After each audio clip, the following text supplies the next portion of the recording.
Bienvenidos.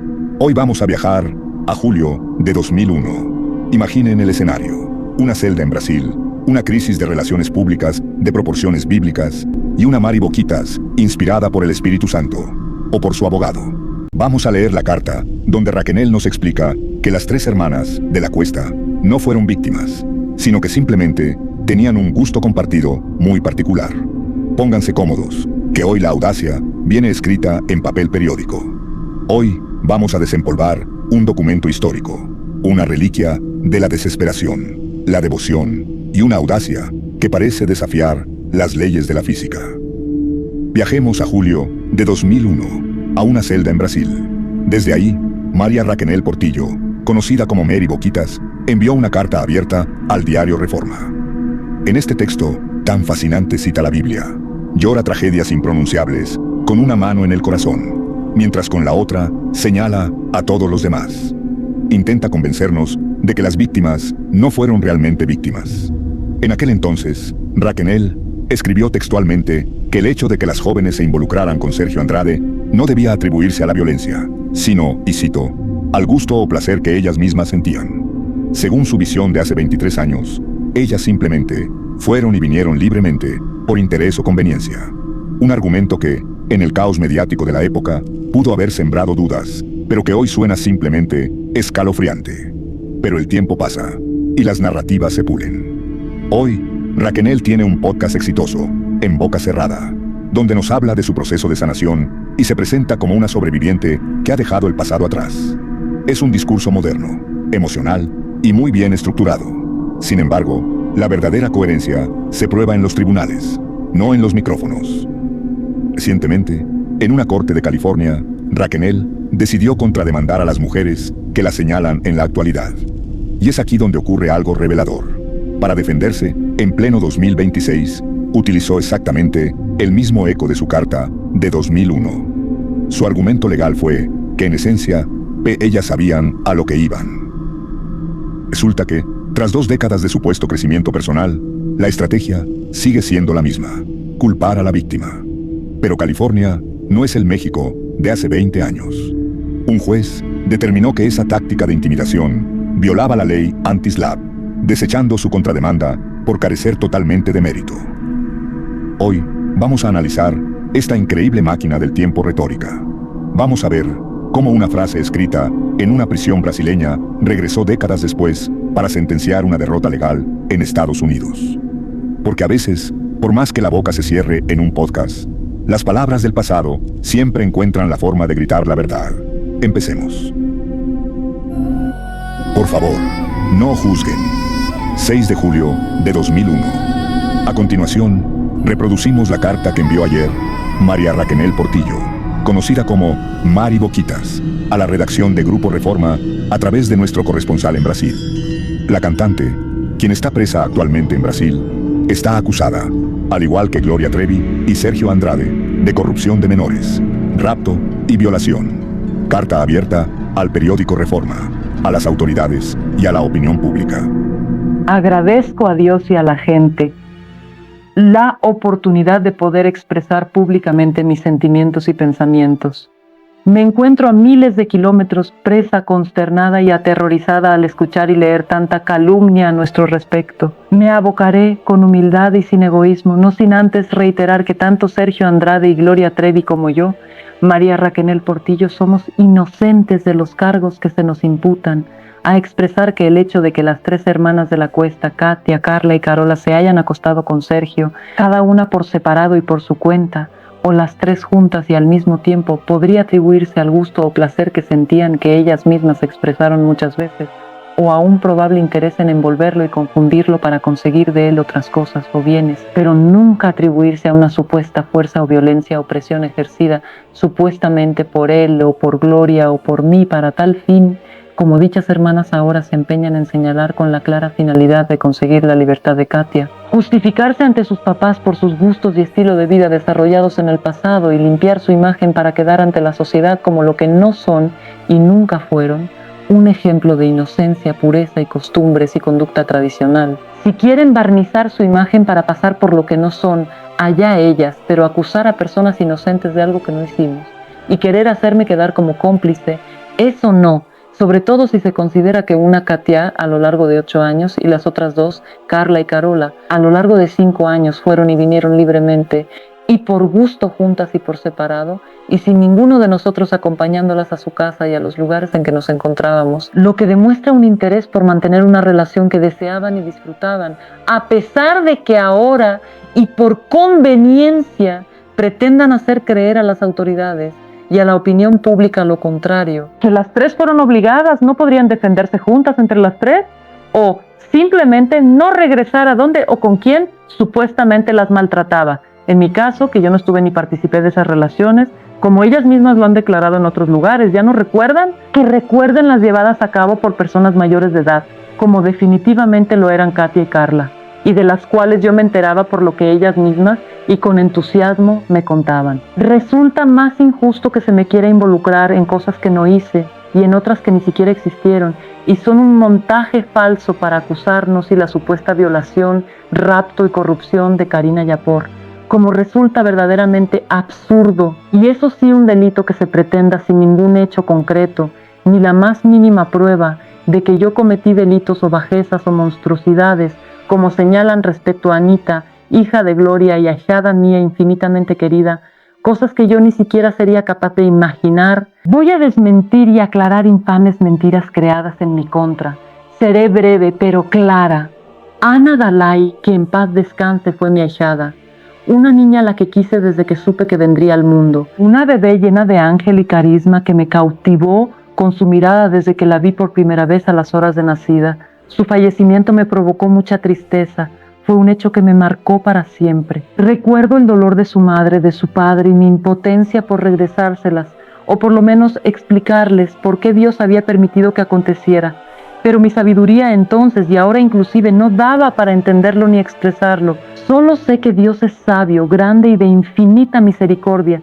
Él sabe el porqué de su voluntad y cada día con toda sumisión y con todo amor le pido sabiduría, entendimiento y que se haga única y exclusivamente su voluntad. La crueldad y el lucro que he visto en torno a nuestro caso ha llegado a extremos increíbles, pero el que ha rodeado a Ana está más allá de cualquier entendimiento humano. Me cuesta trabajo, mucho y demasiado dolor escuchar a personas con las que conviví, trabajé y las que creí conocer y que me conocieron. Por eso me duele más, porque saben que mienten y se contradicen respecto a lo que sucedió con el cuerpo de la niña. Liliana, una argentina arribista y oportunista mayor de edad, que le rogaba a Sergio para que le hiciera caso y anduviera con él, y otras personas dentro del mismo movimiento de ataques indiscriminados y deseos de notoriedad y dinero, ni siquiera logran ponerse de acuerdo y revelan lo absurdo y contradictorio de sus acusaciones, que si estaba descuartizada, que no, que está entera, que se arrojó al mar, que no, que se enterró, que la mataron, que no, que murió de otra cosa, que no murió, y todo es una cortina de humo. Desde las sospechas de Karina Yapor, ¿qué hizo Mari tanto tiempo en la cocina? Liliana Regueiro dice que Sergio le dijo que yo me había encargado de quitarle las huellas dactilares de los pies y que Carola cuidaba la puerta de la cocina mientras yo estaba haciendo cosas.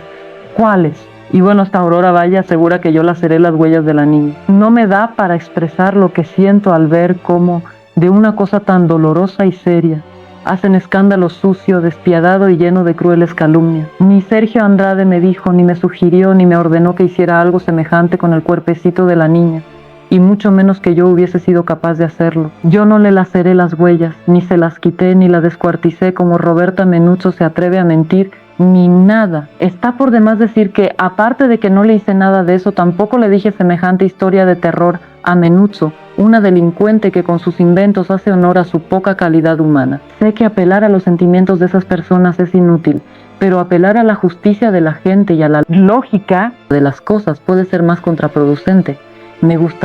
Necesito aclarar muchas otras cosas que se han dicho y que son totalmente falsas. Dios me dé la oportunidad de hacerlo. Solo quiero que, conforme lo que hago, ustedes lectores, por favor, no juzguen predispuestos por lo que han oído y visto. Nada de lo que esas personas dicen es cierto. La propia Liliana Regueiro, en la misma entrevista, dice que no me vio a solas con el cuerpecito de la niña y luego dice que me lo llevé a un cuarto de servicio y luego que Carola cuidaba la puerta de la cocina. Y así de como se lee, así lo dice. Ella no vio nada porque no pasó nada. Contradice a Karina, se contradice ella. Solo digo que la responsabilidad que ella haya tenido no tiene nada que ver conmigo. Nunca hubiese sido capaz de hacerle algo a Anita, ni viva ni muerta. Por favor, ya paren de destrozar la vida de inocentes y de meterse en la vida privada de las personas con inventos despiadados. Sacan provecho y lucran con la desgracia ajena. Somos inocentes y pido a la opinión pública y a las autoridades que se elaboren nuevas leyes de difusión de información y de radio, televisión y prensa para que no puedan seguir los poderosos a mansalva, ganando dinero y destruyendo a personas inocentes. Por favor, no juzguen, no hablen si no saben, no levanten falsos contra el prójimo, no supongan. Todo eso hace mucho daño a gente inocente, porque ¿quién de los hombres sabe las cosas del hombre, sino el espíritu del hombre que está con él? Así tampoco nadie conoció las cosas de Dios, sino el espíritu de Dios. Corintios 2:11. Liliana, si quieres hablar de tus errores, hazlo sin levantar falsos contra los otros. Si quieres hablar de los otros, habla lo que sepas, veas y te conste, por favor. Karina, Dios te perdone y agradece el hecho de que tu hijo, al que tú abandonaste, haya sido cuidado por mí. Lo quise mucho, lo cuidé, lo procuré y lo dejé a cargo de gente especializada y profesional para cuidarlo y atenderlo debidamente. No seas cruel. Agradezco infinitamente a Dios por todo y por esta oportunidad de expresarme. Le agradezco los días y las noches en que me ha permitido tenerlo cada vez más cerca de mí y quien me ha regalado pequeños y enormes milagros para sobrevivir. Le agradezco por mi familia, a quien amo infinita y eternamente, y quienes después de Dios son lo más importante para mí. Y a usted que lee, le agradezco de nueva cuenta y ojalá mis palabras lo puedan hacer pensar y creerme. Dios los bendiga. Con cariño, María Raquenel Portillo Jiménez.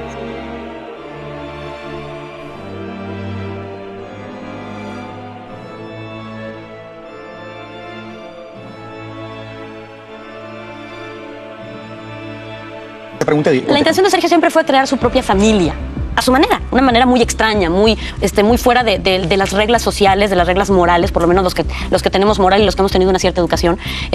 Pero pues obviamente le funcionó con algunas personas y no le funcionó con otras. Entre esas personas estoy yo. Si tú te fijas y te pones a leer los libros de las personas que los han escrito, pues no decían ahí que Raquenel, o sea, yo, no Mari Boquitas, no, Raquenel, que soy yo verdaderamente, pues no participaba en orgías, no hacía ciertas cosas. Por mi parte, le decía que las acusaciones que escuchaban en la televisión eran infundadas, que Sergio, Gloria y yo éramos inocentes. Son unas mentirosas, mamá, mienten. Además de que yo les lavé la ropa, les enseñé a tocar piano, a cantar y las cuidé cada vez que se enfermaron. ¿Y ahora me culpan? A la vez que le decía esto a mi mamá, en el fondo de mi corazón escondía sentimientos encontrados que todavía no era capaz de expresar en voz alta. Me gustaría tener yo ese valor de hablar, de gritarle al mundo lo que verdaderamente siento, pero no tuve ese valor hasta muchos años después. Y me arrepiento, sí, me arrepiento muchísimo. Ni Gloria ni yo escatimábamos en quejas contra todo ser que se atreviera a difamar a Sergio. Si fuimos capaces de faltarle el respeto al mismísimo señor Azcárraga, poderosísimo empresario y dueño de Televisa, y todo por defender al maestro, ¿cómo íbamos a privarnos de arremeter contra cualquiera de las chicas? Qué tristeza ver ahora hasta dónde éramos capaces de llegar por él.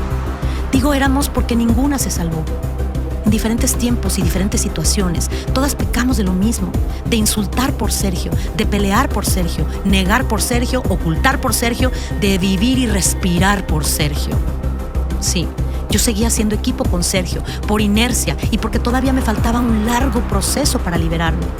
Lo que el maestro construyó en muchos años no podía destruirse ni borrarse en 2 días. Pero al menos el proceso había empezado y Dios y la Biblia estaban obrando el milagro. Mira, como lo he dicho en otras ocasiones y es importante aclararlo, todo lo que estoy contando respecto a... lo que estoy hablando yo es mi historia. Y lo que cuento de otras personas que estuvieron alrededor de mí, hay cosas que tengo que contar porque es necesario, porque ha habido muchos malos entendidos. Pero siempre, como también lo he dicho, con muchísimo respeto y sobre todo para que a cada quien le corresponda contar lo que quiera. 2001, 2000, 2002, cubrió el escándalo desde primera fila para el programa Ocurrió Así como presentadora principal de la cadena Telemundo. Hola, Ana Patricia. Raquenel, ahora que ya empiezas a recordar dónde estaba Ana Patricia en esos días y luego a los meses te entrevistó en esa famosa entrevista de los 3 sentados con ella. Hago la aclaración acá, María. Fue septiembre 12 del 2000 que yo entrevisto a Gloria en la cárcel sola, por 2 horas la entrevista. Septiembre 11, día del ataque terrorista en Estados Unidos, del 2001, es que los entrevistó a los 3. Pasó un año entre una entrevista y la otra entrevista.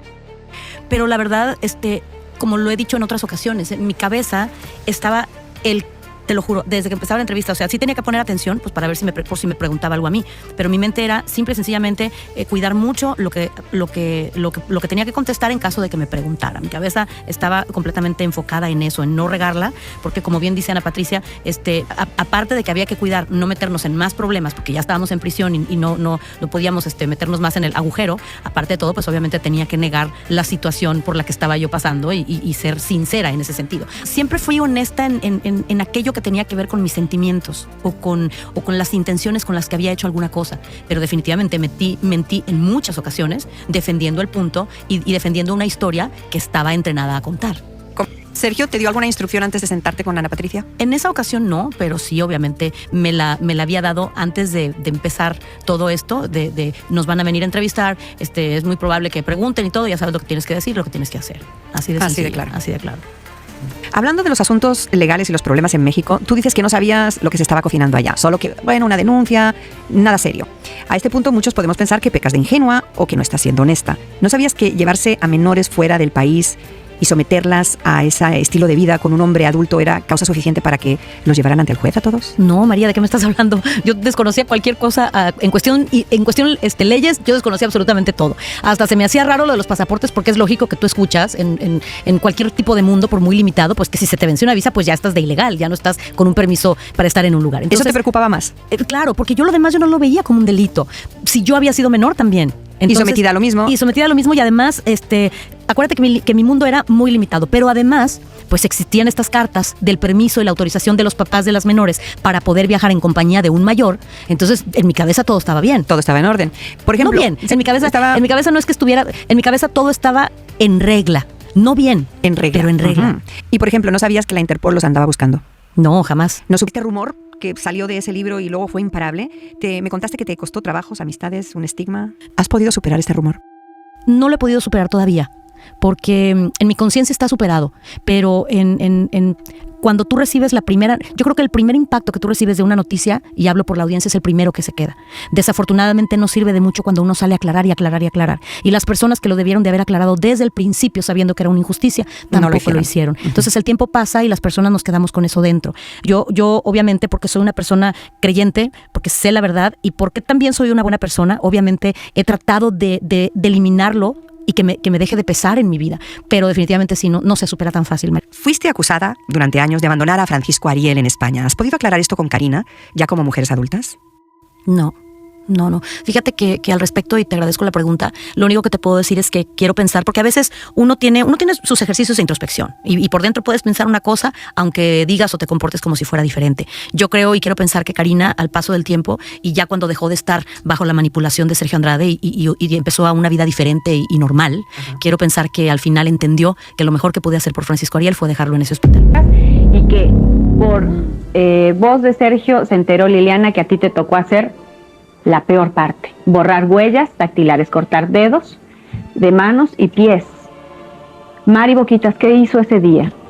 Mira, para empezar, lo que yo me he enterado, ¿sí? Han sido versiones y versiones y versiones, que ninguna, obviamente porque no pueden, porque no hay de dónde, ha dicho, yo soy testigo, yo vi, yo sé. Entonces dicen, bueno, es que supongo, o sea, empezando por Karina con su libro, que dice una cosa que ni siquiera dice algo concreto, ¿sí? No, hay una que sí dice. Bueno, yo supuse que algo ella había hecho porque no sé qué. O sea, no hay ni siquiera... No, hay una que sí dice, que es Carola, que es la que le tocó vigilarte la puerta de la cocina y que oyó golpes y que estuvo las 2 horas o 3 parada y que después te vio salir y habías lavado la cocina. Mira, pero ellas suponen que yo estaba haciendo ¿qué, Lidia? Es que no pueden decir absolutamente nada.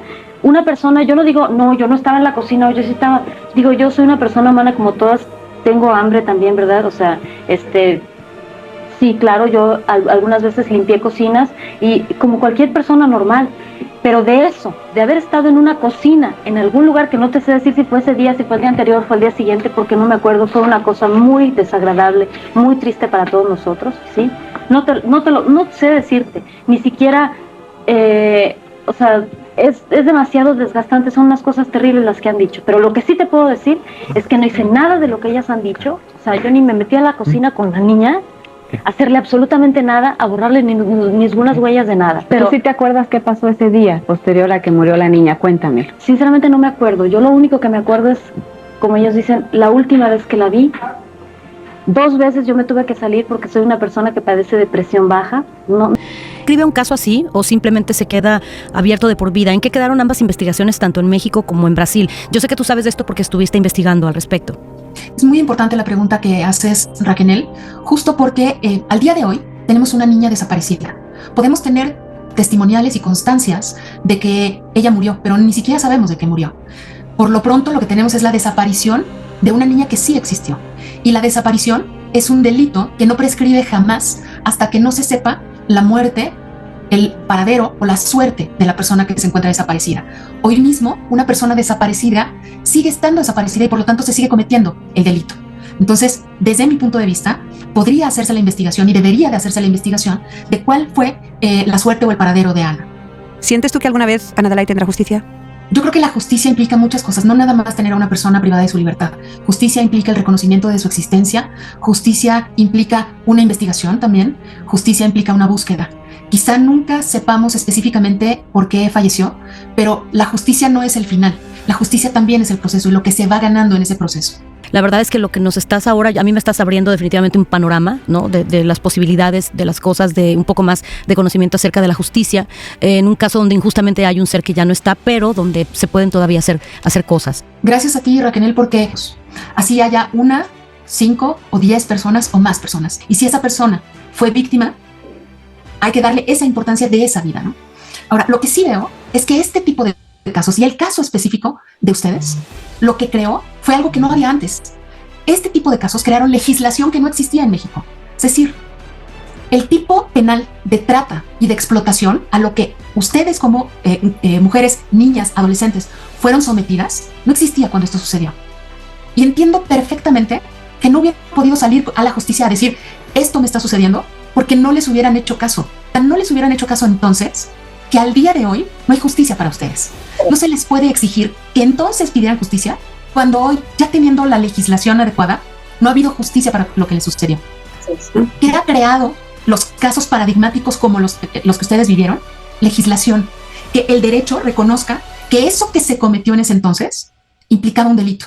Que en ese momento no había un nombre para darle ese delito, pero hoy sí. Y a través del sufrimiento de ustedes, hoy otras víctimas que pasen por algo parecido o igual pueden tener esa justicia que ustedes no tuvieron. A partir de estos casos se creó la Ley General de Trata de Personas. Esta ley, a partir de estos casos que suceden en México, pero además quiero decirles que no solamente sucedieron en México, sucedieron en otros países, en otros continentes. Y entonces es cuando el derecho y cuando las personas especialistas en este tipo de delitos necesitan crear el tipo penal porque lo que sucede no se ajusta perfectamente a los tipos penales que ya existían. Y se crea no solamente en México la Ley General en contra de la trata de las personas, sino hay ahora incluso convenciones que es, por ejemplo, la Convención de Palermo, que justamente es sobre trata de personas. En resumidas cuentas, a Sergio no le hubiera ido como le fue en el día de hoy. No le hubiera ido para nada como le fue. ¿Y la historia de las chicas se hubiera escrito de manera diferente legalmente también? Sí, definitivamente hubiera habido... A ver, quiero ser muy clara en esto. No hubiera sido la historia como se contó, porque yo sé que hubo declaraciones por parte de casi todas las chicas de lo que vivieron siendo menores de edad, menores de 18 años de edad. Y hoy existe también una ley que obliga a cualquier servidor público de cualquier fiscalía que sepa de un delito cometido en contra de una niña, niño o adolescente, si no inicia carpeta de investigación, está cometiendo un delito esa persona. Yo sé que ustedes relataron muchas veces ante muchas autoridades los delitos de los que fueron víctimas y que simplemente no pasó nada. Eso hoy sería un delito. Un delito per se. Un delito cometido por quien escuchó que se había cometido el delito y no hizo nada. Las autoridades hoy están obligadas a iniciar carpeta de investigación cuando saben que se cometió un delito en contra de una niña, niño o adolescente. Aunque la niña lo niegue. Ojalá, Olivia, estas leyes hubieran existido en 1998, 99, 2000. No, y desde antes, María, porque qué bueno que por lo menos en México, y ojalá todos los países igualaran esta nueva ley, este nuevo derecho, porque lo que acabas de decir es muy importante. Yo como víctima y como persona 1000% manipulada, hubiera dicho que no me estaban haciendo daño, que yo estaba ahí porque quería, porque obviamente estaba manipulada, porque estaba psicológicamente completamente, ya me había perdido. Entonces es tan importante una persona que sepa reconocer que la víctima, a pesar de que está cegada por lo que sea, necesita esa ayuda. Qué malo que tuvo que ser hasta que nos pasó lo que nos pasó, pero qué bueno que sucedió, porque también hubiera sido que nunca nadie hubiera hecho nada. Eso hubiera sido peor. Ese reconocimiento, Raquel, es tan importante, es decir, se reconoce que la víctima de trata está manipulada y que esa manipulación implica que las conductas que haya cometido, inclusive delictivas, siendo víctima de trata, no son imputables a la víctima, sino al manipulador, al tratante. Así de claro. Fíjate. Óscar, ¿nos podrías nombrar los cargos que se le presentaron a Raquel finalmente en Chihuahua y por qué se le absolvió de cada uno de ellos?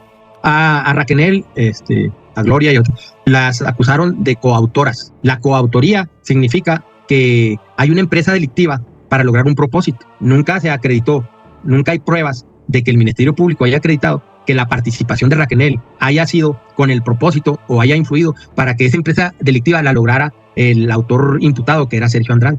Yo cuando fui su procurador, yo recibí la denuncia y la denuncia era por rapto.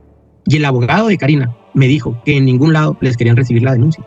Me dijo, a nosotros lo que nos interesa es recuperar al niño de Karina. Ese fue mi compromiso con él, un compromiso cumplido. Tú nos estás diciendo que tú iniciaste este proceso legal, la petición del abogado de la familia Yapor, para recuperar al niño y que inicialmente solo se decía rapto. ¿Cómo llegamos de una denuncia de rapto a una menor para recuperar a otro menor en España a lo que llegamos?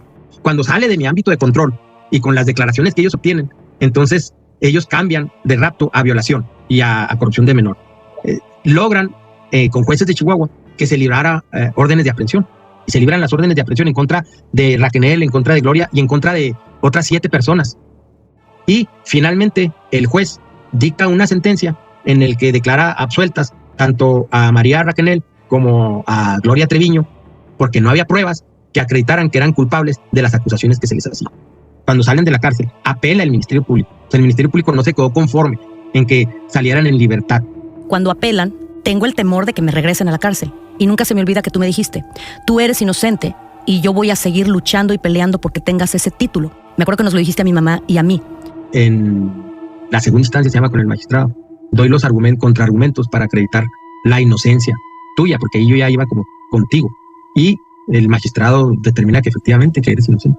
Y que, por cierto, agradezco mucho a Dios que me puso muchas personas que hicieron de esta prisión un lugar menos feo de la prisión que yo venía viviendo antes con Sergio Andrade. Y obviamente el licenciado Óscar Castrejón. Óscar, de verdad, donde estés, que yo sé que estás por ahí en Chihuahua y que tienes un cargo padrísimo ahora y siempre haciendo cosas por la comunidad, y eso es fantástico, eres un gran ser humano. Sabes que tanto mi familia como yo te queremos mucho y que estamos eternamente agradecidos por esto que conseguiste a favor de Gloria y de mí. Gracias, de verdad, Óscar Castrejón, todas las bendiciones. Y ¿qué te puedo decir? Jamás olvidaré lo que la gente hace por uno, honestamente. No, lo que nosotros esperábamos era una sentencia absolutoria, sin embargo ahorita estamos contentos porque Sergio puede obtener su libertad inmediatamente. ¿Sigue creyendo usted en la justicia, Sergio? ¿Cree? Desde luego, yo sigo creyendo en la justicia y ahora tengo que trabajar en otra instancia. Y precisamente nosotros hemos señalado que los hechos acontecieron en otro estado en donde no existe el delito de violación. ¿Y entonces qué opinión le merece lo que dijo el juez? No, nosotros vamos oportunamente a recurrir la sentencia y una vez que la recurramos, allá vamos a expresar nosotros lo que consideramos porque él es inocente. Yo obtuve la libertad de Gloria, repito, es porque estuvo pésimamente integrada la indagatoria. El haber obtenido la libertad de Gloria no quiere decir que Gloria sea inocente. Esa declaración nunca se pronunció. Gloria salió libre, absuelta por falta de elementos para procesar. Y en ese sentido, le aclara, no han prescrito los delitos y la muerte de Ana Dalai es asunto pendiente. No ha prescrito la penalidad de los delitos.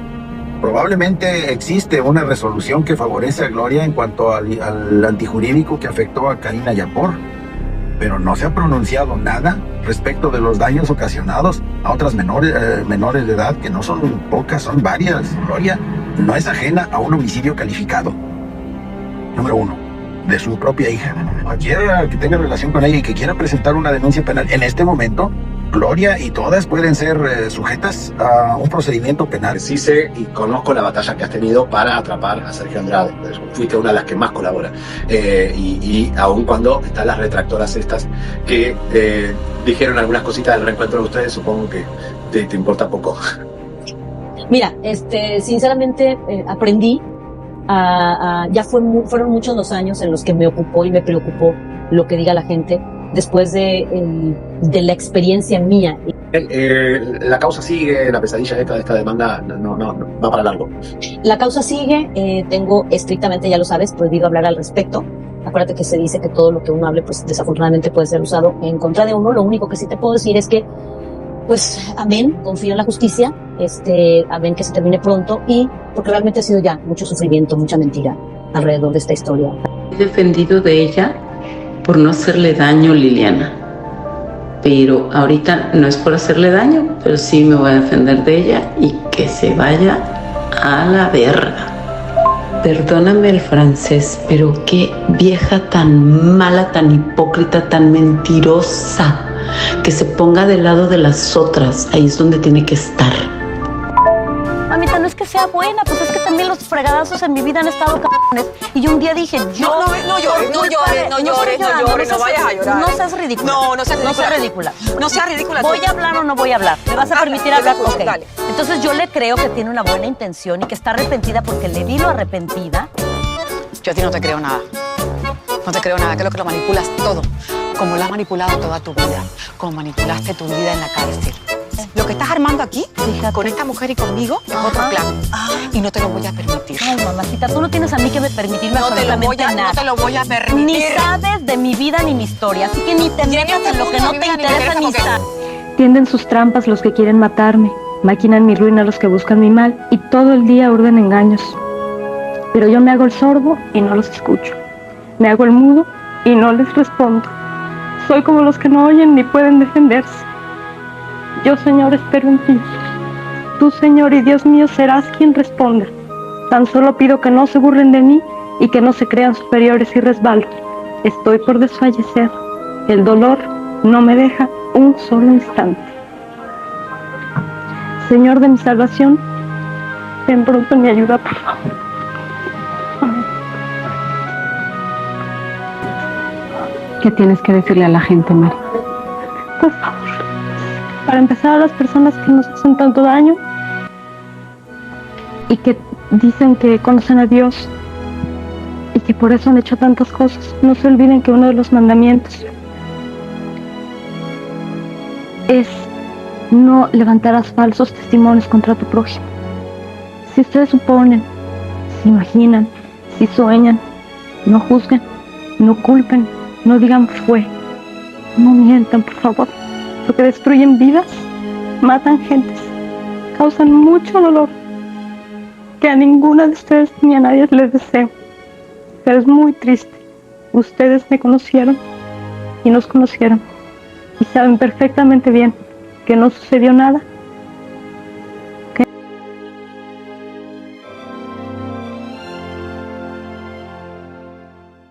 ¿Quién las liberó?